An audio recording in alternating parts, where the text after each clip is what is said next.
This is the BBC. This podcast is supported by advertising outside the UK. Every creative work starts with a spark. All the hairs on the back of my neck stood up.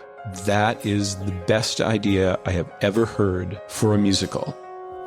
That was Wicked composer Stephen Schwartz, one of the storytellers on the podcast Spark and Fire, where iconic creators share their stories to fuel your creativity. Spark and Fire is a Wait What original in partnership with the BBC. Follow us wherever you get your podcasts. BBC Sounds. Music, radio, podcasts. Wake Up to Money from BBC 5 Live. Hello, welcome to Wake Up to Money. 'Tis the season of strikes. There are reports of industrial action every day until Christmas. Then how much more will your festive dinner cost? We have crunched the numbers and we're going to hear it from a Christmas tree farmer. Plus the pound rebounds, but will sterling stay strong? Oh, there's a lot to talk about today. Wake Up to Money with Felicity Hannah. Very good morning to you. Welcome to Wake Up to Money. Welcome to 5:34 on Friday, the 2nd of December. What have you got planned this weekend? Maybe you're putting up the lights. Maybe you're ordering a turkey. Maybe, frankly, you are sick of us talking about Christmas already. Maybe, like a lot of people, you're going to be buying a Christmas tree this weekend. We will be talking about this as a serious seasonal sales story just before 6 a.m.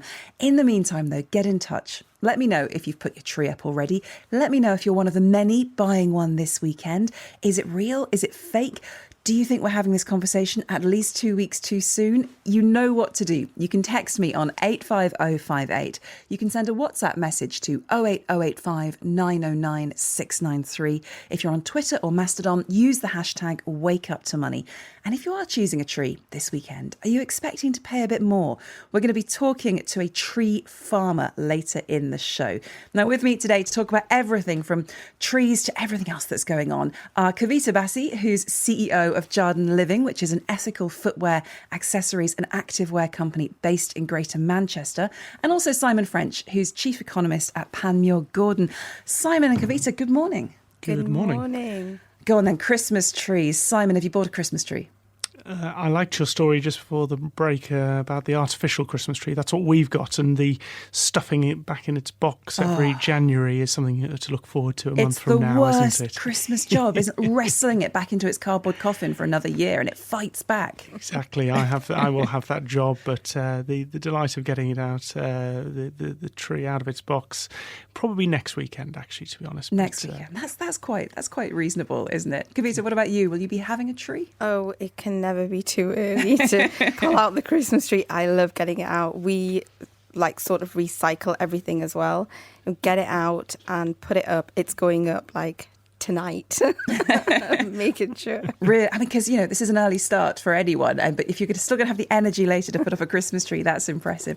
We will talk a bit more about Christmas, but let's talk about the environment that we're in at the moment. Maybe the economic environment that's driving so many of us to put our trees up early. Kavita, how's business at the moment in this cost of living, supply chain difficulty, kind of ongoing financial storm we're in? Listen, business is always an ongoing struggle for anyone. But at the moment, I just think that, at the end of the day, if you're doing something that's doing good and is ethical and, gives back, then I almost feel that I don't like to be so pushy. I mean, it's lovely having lots of sales. Of course it is. But I also want to just always be doing the right thing.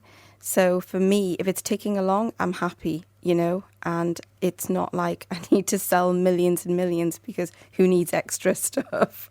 So it's not, growth isn't that important to you. You'd be happy to just sort of carry on, ticking along. Yeah, I think, when I started the brands, I wanted to do something that was ethical, that changed people's mindset, less wastage, that kind of thing. So for me, unless I'm doing something that's, closed loop, that goes back in the system, I'd rather just keep it small. Definitely. Now, I don't think you'd mind me saying that you set up your business after suffering from a serious brain injury. It's clearly going pretty well because you've just been named one of the Telegraph's top 100 female entrepreneurs to watch. Do you think that perhaps that reason for setting up your business, that initial kind of traumatic event, has guided the kind of principles that you have for the business and not being so focused on taking over the world necessarily? I mean, I'd love to take over the world, but I'm not sure if I could handle it. But yeah, I think that, I've always had that preconception that, I was in the industry for such a long time and I was a vice president in like a huge global business.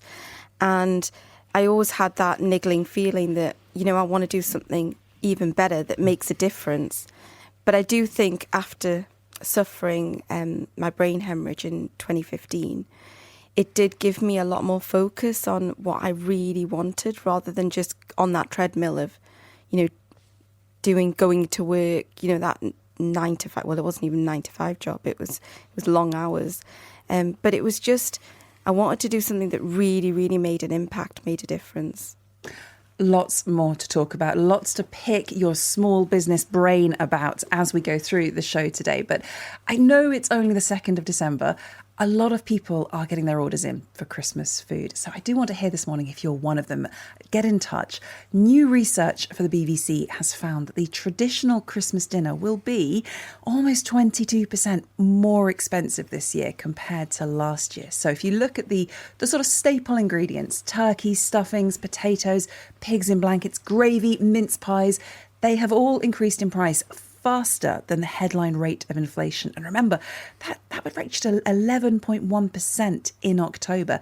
The sharpest price rise on our list is for chipolatas. They are up 42.7% compared to last year. Simon French, does that surprise you, or is this just what you would expect in the climate that we're in? Certainly price increases shouldn't really surprise anybody, economists or otherwise. I guess the scale of that research did rather surprised me. The moment inflation you mentioned is increasing by about 11% a year. Food inflation about 16% a year. So 22, I think, reflects some of those items in the basket. And you mentioned the famous pigs in blankets option. Meat and the cost of producing meat has really been one of the real big impacts of global supply chain pressures, feed costs, soft commodity inflation, which is starting to ease a little bit, but with ongoing concerns on food supply with the ongoing war in Ukraine. I'm not surprised that element has gone as high as it is, but that's an eye-watering increase for the Christmas dinner. It is eye-watering, isn't it? Kavita, I know we were chatting just before we came on air about how I think we're both vegetarian. We're maybe not the ideal pigs in blankets experts for this one, but I do buy meat for my family and my guests, and I've noticed the prices are creeping up. What have you seen this year? Oh, so we went shopping, me and my husband went shopping the other day, and it was just a couple of days ago. And basically our shop, we live in a family with like 6 people in the house, 3 generations. Wow. And our shop was like almost double than what it usually is. And the thing is, for me, I always encourage my family to eat more vegetarian and vegan. They're not, I am like the only one, but just get a nut roast. Just get a really good nut roast. It is amazing.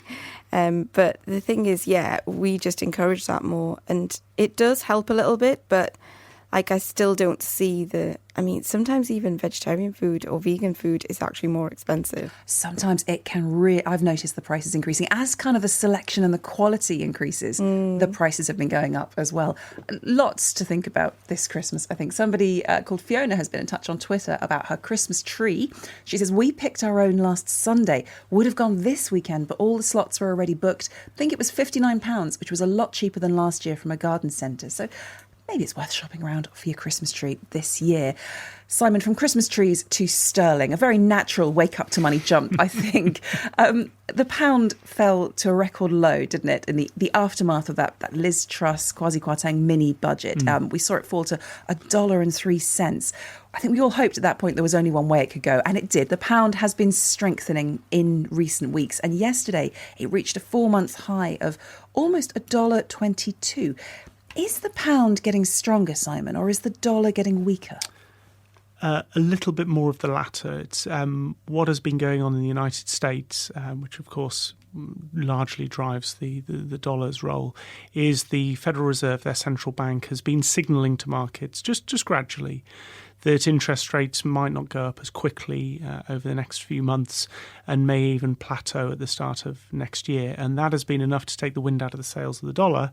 And so what, if you like, was unfortunate, more than a bit unfortunate at the end of September when those lows were hit on the US dollar sterling cross rate, was that concerns over the UK economic outlook were allied to, if you like, peak dollar enthusiasm, and both of those things have worked in tandem. But the more powerful driver, I think, is the US dollar, because you can see that in the third big cross rate, which is US dollar versus euro. The euro is also strengthened against the dollar. So it's not just a UK story, as often is the case with exchange rates. Sometimes it's easy to frame it just as a UK specific story, but exactly, these are in relation to other things.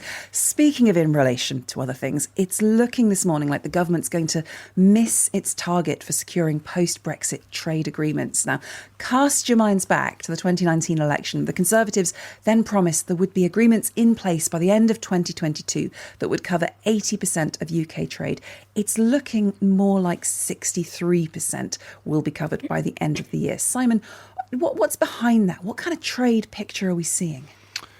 So the trade data is very noisy, and so when I've tried to assess the impact of Brexit, you can see it very obviously in the business investment data, in the cost of equity finance for businesses. There's some very obvious Brexit impact. In trade, there's a lot more noise because we haven't completed the transition out of the EU. There isn't yet checks on inbound trade from the European Union. So it is a bit of a mixed picture. But those data points you mentioned, which is the coverage of trade agreements, there's one big, we've already mentioned the economy, the US economy, big elephant in the room there, which is that a trade deal with the US hasn't been possible despite some efforts and some hopes. And that is, if you like, undermining that target that the government set out in 2019. Kavita, I know that you export some of your footwear, some of your products. One thing that stuck out for me was there's been a 15% fall in the number of UK exporters. What's your sense of what it's like exporting at the moment? I mean, the thing is, there's always that encouragement, isn't there, to buy closer to home, sell closer to home, because you want to reduce your carbon footprint. I mean, we do sell in certain stores and we send it over bulk and then they sort of sell it on. But the prices that the consumer then has to take on is just... it is ridiculous, because we wanted to produce something that was, that had longevity, but also was a reasonably priced item. So our trainers, the Rationale trainers, are like £70 RRP. But if you buy it in the US, it's like more than $120 because of the taxes and all the clearance and everything. It's really, really put that pressure, I think, on the consumer. So it just feels unfair. And I suppose when prices are rising and consumers are feeling the pinch, it's a very, very difficult time. Something else that can cause difficulties for small businesses, for big businesses, are the sort of ongoing strike actions that we're seeing. As avid Wake Up to Money listeners, you will know that we've been talking about this a lot lately. Strikes have spread beyond the kind of the usual suspect industries like transport. There are now reports of planned industrial action on every day leading up to Christmas. This is as workers push hard for pay rises that will help them combat that very, very high inflation that we've been seeing. Now, the Times front page this morning, excuse me, actually, I've just dropped my drink. Give me 1 second. There we go, picked it up, absolutely fine, style it out. The Times front page this morning says ministers fear walkouts will cost the economy £1.7 billion. What is the way out of this just sort of disintegrating industrial relations? Let's ask Alan Jones, who is the long-time industrial correspondent for PA Media. Alan, good morning. Morning. Okay, we're talking about this in the run-up to Christmas. This is a time, isn't it, when people make a lot of plans, they rely on a lot of services, businesses rely on being able to make a lot of sales, and so it becomes a really pressing issue. But is this strike action, are we in this for the long term?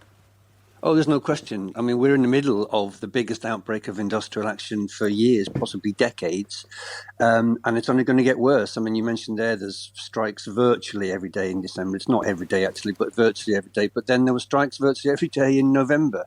The big difference this month is that in a couple of weeks, we're going to see nurses outside hospitals not receiving patients to take into A&E, but actually standing on picket lines, and possibly other health workers as well. I mean, it's just staggering to think, 18 months or so ago, everybody was standing outside their houses every Thursday, applauding, clapping, having posters in their windows with rainbows, and now we're seeing posters in windows saying, I support the nurses' strike. I mean, it's absolutely incredible what's happening. And virtually every day, different groups of workers either announce that they're going on strike or are being balloted for strikes. And, we are heading for some quite dangerous times, I think. Dangerous times. That's a very interesting phrase. Do you think that December is picked because it has that big impact, or do you think that we've just built to a head and that's why we're seeing all this strike action now? Yeah, it's just been building up. I mean, no one's waited for December to do this. The rail strikes have been going on for months. That dispute started right back in the summer.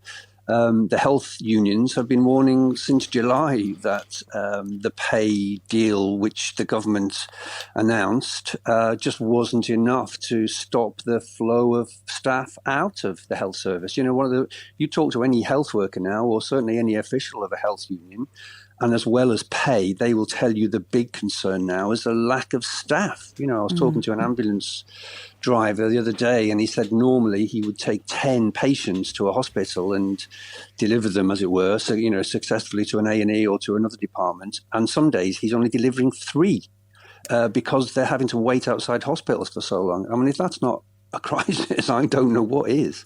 We hear the term pay and conditions all the time. Quite often it's the pay part that is focused on, but conditions can quite often be the sticking point, can't they?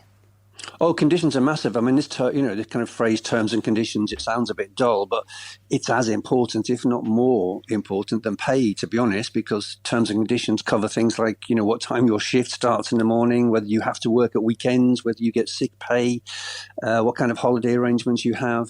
This affects literally your everyday life as well as pay. Pay is definitely driving all the disputes. There's no question about that because of the rate of inflation and the cost of everything, as your previous item highlighted. But yeah, the way people operate, how they start work, when they start work, these are massive issues, and these are things at the heart of the Royal Mail dispute, for example, at the heart of the rail disputes. And unless those are resolved as well as pay, we're just going to see more and more strikes. I feel like we will be talking about the time we're living through for the rest of our careers. Alan Jones from PA Media, thank you very much for joining us and talking us through that. Now, we were talking there about conditions, workplace conditions. Since the pandemic, more and more employers have been offering flexible working as part of their conditions. Is it always being applied fairly? New research by the TUC found that women are 3 times more likely than men to be in flexible working arrangements that mean they lose pay. But for many women, even getting flexible working in the first place is an uphill struggle. Olivia Wilson reports. A lot of people will be wondering, are you two meeting just because, you're similar in age and, got a lot of common stuff? Or can Kiwis actually expect to see more deals between our two countries down the line? Because my first question is, I wonder whether or not anyone ever asked Barack Obama and John Key if they met because they were of similar age. Because 2 women meet, it's not simply because of their gender. That was New Zealand's Prime Minister Jacinda Ardern and Finland's Prime Minister Sanna Marin, 2 women in leadership positions, calling out a journalist for asking if they were meeting because of their age and gender, arguably an example of unconscious bias. Former estate agent Alice Thompson was awarded £185,000 by an employment tribunal after it ruled that she had suffered indirect sex discrimination when the firm she worked for refused to consider her request for flexible working. My story began in 2007. I'd graduated from university and started working at an estate agency, and then over the next 14 years worked up to sales manager, and then I decided to have a baby and went on to maternity leave. But then the reality struck when I tried to fit family back into the workplace, and I realised there was a lack of flexibility. The atmosphere changed and the discussions became quite fraught, fact. It was, if you can't make this work in the way that it was working before, it's not going to work for the business. Something had to give, and I had to give up my job. Unfortunately, Alice's story isn't unique. It's backed up by stacks of research, including Deloitte's 2022 report on women at work,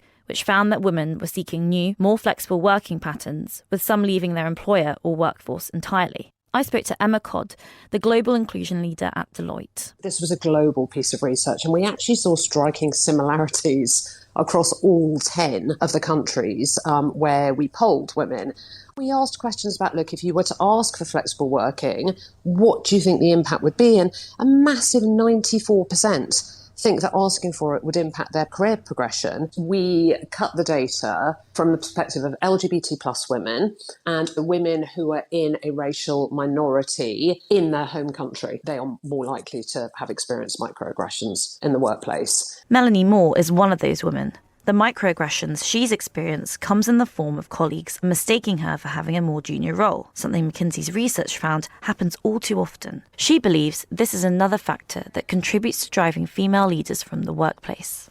I can remember in one meeting being asked to grab coffee for the room. And I politely said, I'm presenting, so I can't leave the room at the moment. And that same leader looked over to a male counterpart and asked him to ask his assistant to bring the coffee. There was no malintent, I think, behind the comment, but it does establish a tone. Since the pandemic, flexible working has become the norm.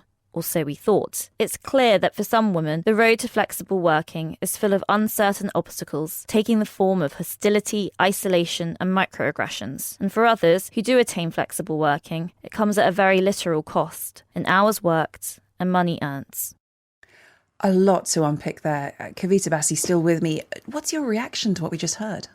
I mean, I just don't understand why it's not supported, especially, women working in the industry. They've got so much to juggle. They've got their kids, they've got, their own, as well as career path. They want to make it their own, but I just don't understand why it's not supported. I had a really difficult time straight after my illness in 2015, and I wrote about it in my book actually in 2016, Room 23, that working from home should be like quite a normal thing, and actually having that balance of work life should be normal. So when I started my company for Rationale and Reflex One, I made sure that, I had purpose-led brands, that they were planting a tree for every product. They were also giving back to charity. But the main thing is looking after its team. And we have a 100% women working team. And, sometimes their child might be ill or they need something to sort out, whatever. I am so flexible because I just think that support needs to be there for any business. And I suppose it helps keep those staff, doesn't it? All right, let's talk about trees before we end today's programme. It's the first weekend of December tomorrow. Loads of people heading out to buy their Christmas trees. What about the rising prices though? What about the farmers who are growing them being affected by the same inflation that we're all seeing? David Brown runs Infinity Christmas Trees, one of the largest Christmas tree farms in the country. David, with over 1 million trees, that's a lot of trees. Good morning. Certainly is. Yeah, a lot of happy people. Good morning. Now, your costs, I know, have gone up 35% this year. Are you putting up your prices as a result? I don't think retail-wise we can't put them up. I think it's not fair to put prices up at the moment with the cost of living crisis. So we are certainly encouraging people to, on retail level, to hold the prices. Even our wholesale trees have gone up a little bit, and our costs have certainly gone up by 35%. What is it about your costs? Because I was thinking about this. I mean, you're farming trees. You're not having to herd them or feed them, or you sort of plant them and sit back for a decade. What kind of costs are you seeing? Yeah, a bit of a myth there, really. Commercial Christmas tree production is rather like horticulture or nursery production. We plant the trees, we then feed them, we prune them. There's about 27 different pests and bugs that will eat them if we don't look after them. So we do all this stuff and we grow them for approximately 10 years for a 6-foot tree. And then, of course, we have to harvest it. And the harvesting involves labour and fuel and netting and pallets and sprays and labels and machinery. And most of all is transport. And we have to then get those trees from the field to the garden centre or the farm shop or whatever. And that transport cost has gone through the roof. Have you already harvested all your trees this year, or is this an ongoing thing throughout December? Which is your busiest time? November's certainly the busiest month. We do a lot of pot-grown trees now, and because they are pot-grown, we're able to lift them a little bit earlier. So we start harvesting those in early November, straight after sort of bonfire night, really. They can go into garden centres as a living product. And then the cut trees, we generally start cutting those around about the 18th, 20th of November for the non-drops, and then in December for the traditional Norway spruce. It's a busy, busy period. What kind of demand are you seeing this year? I suppose everybody who celebrates Christmas wants a tree, regardless of the economic environment. Yes, it is. There's a couple of factors there. Firstly, sort of environmental side of Christmas trees. I think we're sort of teaching our younger generation that maybe chopping a tree down is not a good thing, and we have to sort of try and counter that by saying a Christmas tree farm, Christmas tree production, our million trees in the ground are producing oxygen and taking in carbon dioxide for 10 years whilst they're growing. And every time we harvest a tree, we'll then typically plant 2 trees. So we're a growing business, planting more and more trees and producing more and more clean air. Wake Up to Money from BBC 5 Live. That's it from Wake Up to Money. Don't forget to subscribe on BBC Sounds or wherever you get your podcasts. And when you do, we'd love it if you'd leave us a review. You can also contact us anytime on social media using the hashtag WakeUpToMoney. Hello, I'm Martin Lewis, and I've got a new podcast on BBC Sounds. I'll be giving you up-to-date information, strategies and help to keep more cash in your pocket and hopefully reduce the stresses too. So whether it's mortgages, train fares, interest rates, government help schemes, consumer rights, or even with grandparental childcare credit, I'll try to cover what's needed, and I'll take any of your questions you want to ask as well. Oh, as for what's the podcast called? We did a lot of thinking. It's clever. Wait. The Martin Lewis Podcast on BBC Sounds. This week on the podcast, Spark and Fire, novelist Ann Patchett. Every book I have written has been the best book I could write. Ann commits to doing her best work, even if that means starting over. I knew it was wrecked, and I deleted it.